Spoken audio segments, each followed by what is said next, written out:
Bonjour, j'espère que vous allez bien. Les Libanais sont donc sous le choc au lendemain de ces gigantesques explosions. La capitale a pris l'allure d'une scène de guerre. Le port de Beyrouth et ses alentours sont ravagés. Il y a plus de 100 morts, dont 2 Belges, et les secouristes tentent toujours de retrouver des victimes dans les décombres.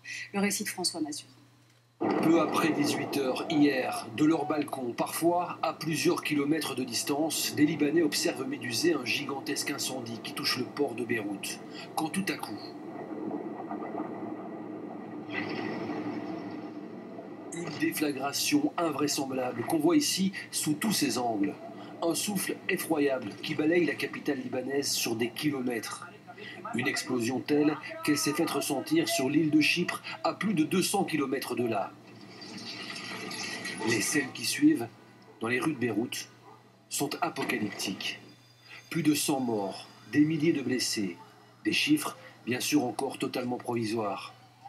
Sur les décombres, hagards, les survivants tentent de reprendre leurs esprits. Ma voiture était juste là. Elle s'est renversée. Je pense que mes blessures sont causées par les bris de glace. Le verre m'a coupé et ma voiture s'est retournée, comme ça.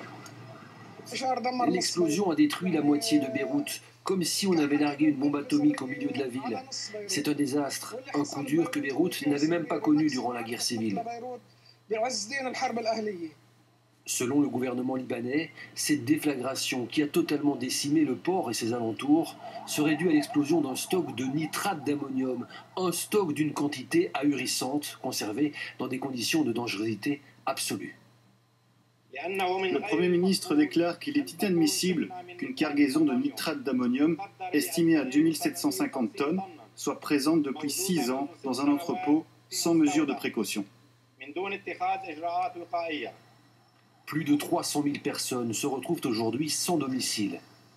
Et les dégâts se chiffrent en milliards de dollars.